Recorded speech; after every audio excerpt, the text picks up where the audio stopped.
Hello students, good morning. हम पढ़ रहे हैं क्लास 10th। सब्जेक्ट है हमारा साइंस, जिसमें हमारा आज का टॉपिक है इलेक्ट्रिक मोटर, विद्युत मोटर। आज हम इसके बारे में जानेंगे कि विद्युत मोटर क्या होती है, इसके क्या क्या यूजेस हैं, क्या इसकी वर्किंग है और क्या इसका स्ट्रक्चर है। तो आइए स्टार्ट करते हैं। An electric motor is a rotating device that convert electrical energy to mechanical energy। सबसे पहले क्या कह रहा है कि एक ऐसी डिवाइस है ये रोटेशन मतलब घूमने वाली, जो क्या करती है इलेक्ट्रिकल एनर्जी को मैकेनिकल एनर्जी में कन्वर्ट करती है। Electric motor is used as an important component in electric fans. जो इलेक्ट्रिक फैंस होते हैं, विद्युत पंखे होते हैं, उसमें मेन कंपोनेंट के रूप में काम करती है electric motor. Refrigerators, fridge, mixtures जो आते हैं वॉशिंग मशीनों में, कंप्यूटर वगैरह में, MP3 प्लेयर एटसेट्रा। तो ये जितने भी होते हैं, जैसे इलेक्ट्रिक अप्लाइंसेस जो भी हैं, विद्युत वाले उपकरण, इलेक्ट्रिक पंखे, फ्रिज और ये मिक्सी और वॉशिंग मशीन, कंप्यूटर वगैरह, इन सब में क्या लगी होती है स्टूडेंट्स? इलेक्ट्रिक मोटर लगी होती है। ओके स्टूडेंट्स, इतना क्लियर है। An electric motor is shown in figure 13.15। इसमें ये इलेक्ट्रिक मोटर दी हुई है। Consist of a rectangular coil ABCD। इसमें एक आयताकार कॉइल होती है ABCD आयताकार कॉइल दे रखी है, ऑफ इंसुलेटेड कॉपर वायर। इस पर कॉपर वायर की इंसुलेटिंग की जाती है। The coil is placed between the two poles of magnetic field such that the arm AB and CD are perpendicular to the direction of magnetic field. इसको इस तरीके से रखा जाता है कि जो AB और CD हैं, मैग्नेटिक फील्ड के डायरेक्शन के कैसे रहें? परपेंडिकुलर, मतलब कि लंबवत रहें। The ends of the coil are connected to the two halves P and Q। इसके जो दो लास्ट एंड्स हैं, इसको P और Q से कनेक्टेड कर दिया जाता है। X और Y को, ये जो P और ये जो Q, ये दो स्प्लिट रिंग लगी होती हैं इस तरीके से, ये जो दो स्प्लिट रिंग लगी हुई हैं। The inner sides of these halves are insulated. अंदर की जो साइड होती है कैसी? इंसुलेटेड, मतलब पृथकृत रहती हैं। And at attached to an axle, और एक्सल से जुड़ी होती हैं। The external conducting edges of P and Q touch to conducting stationary brushes. और जो P एंड Q हैं, किसको टच करते हैं? X और Y, जो दो ब्रशेस लगे रहते हैं। Okay students, respectively as shown in figure 13.15, जैसा कि इस चित्र में दिया हुआ है। Current in the coil ABCD enters from the source battery through conducting brush. इसमें करंट कैसे एंटर करता है स्टूडेंट? ये बैटरी लगी हुई है, कुंजी चालू की, तो ये यहाँ से क्या हुआ? करंट होके जाएगा किसमें? कॉइल में जाएगा।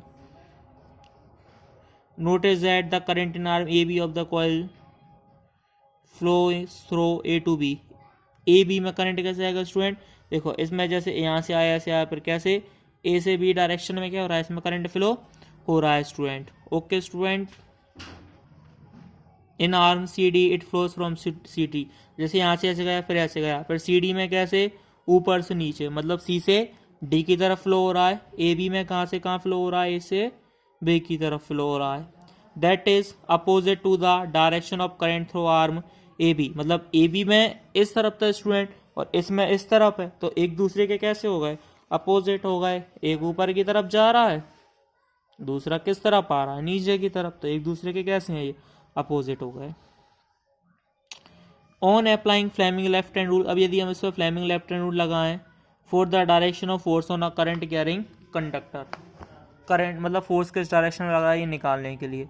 इन a magnetic field, see figure 13.13, be find that the force acting on arm AB pushes it downwards. तो हमें पता चलेगा कि AB पर जो फोर्स लग रहा है वो किस तरफ लग रहा है? डाउनवर्ड, मतलब कि नीचे की तरफ फोर्स लग रहा है। तो क्योंकि देखो, इसमें करंट फ्लो होने की डायरेक्शन किस तरफ है? ऊपर की तरफ। तो ये फोर्स किस तरफ लग रहा है? मेरे अंगूठे का निशान मतलब किस तरफ जा रहा है? नीचे की तरफ student. AB pushes it downwards while the force acting on arm CD pushes it upwards। और CD में किस तरफ लग रहा है स्टूडेंट? ऊपर की तरफ देख सकते हो, ये करंट फ्लो होने की डायरेक्शन है।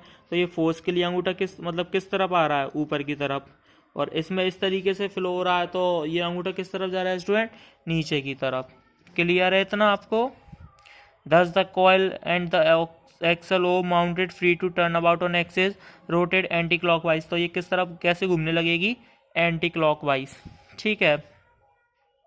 At half rotation Q makes contact with the brush X and Y with brush Y, therefore the current in the coil gets reverse। और करंट रिवर्स होगा, कैसे रिवर्स होगा, जैसे अब ये ABCD जा रहा था, अब ये कॉइल क्या होगी, घूम जाएगी मतलब ये वाली साइड यहाँ और ये वाली साइड यहाँ पहुँच जाएगी। तो अब करंट अब CD में इस तरीके से फ्लो होगा और AB में नीचे की तरफ फ्लो होगा। Okay student. Thus the arm AB of the coil that was earlier pushed down is now pushed up and the arm CD previously pushed up is now, और फिर वापस वही पुरानी पोजीशन पे आएगी। Therefore the coil and the axle rotate half a turn more in the same direction। The reversing of the current is repeated at each half rotation, giving rise to a continuous rotation of the coil and to the axle। हर आधे rotation के बाद current का direction change हो जाएगा। जैसे अब ये ऐसे घूम गई तो अब ये वाली यहाँ और ये वाली यहाँ, फिर दोबारा घूम गई, फिर वही पोजीशन आ गई। तो ऐसे क्या होता रहेगा, बार बार पोजीशन चेंज होती रहेगी। द कमर्शियल मोटर्स का यूज़ किस में होता है, electromagnetic in place of permanent magnet में। Large number of turns of the conductive wire in the current carrying coil. A soft iron core on which the coil is bound. The soft iron core on which the coil is bound plus the coil is called an armature. This enhances the power of the motor. तो okay students, electric motor में इतना ही था। इसमें main जो आपको focus करना है वो फोकस करना है इसके डायग्राम पर स्टूडेंट। डायग्राम की प्रैक्टिस आपको बहुत बहुत अच्छे से करनी है स्टूडेंट।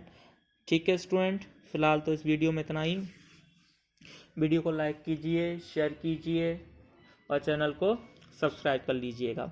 इससे ये होगा कि आने वाली नेक्स्ट वीडियोस के बारे में आपको इन्फॉर्मेशन मिलती जाएगी। तो ओके स्टूडेंट्स, फिलहाल इस वीडियो में इतना ही। Thank you students.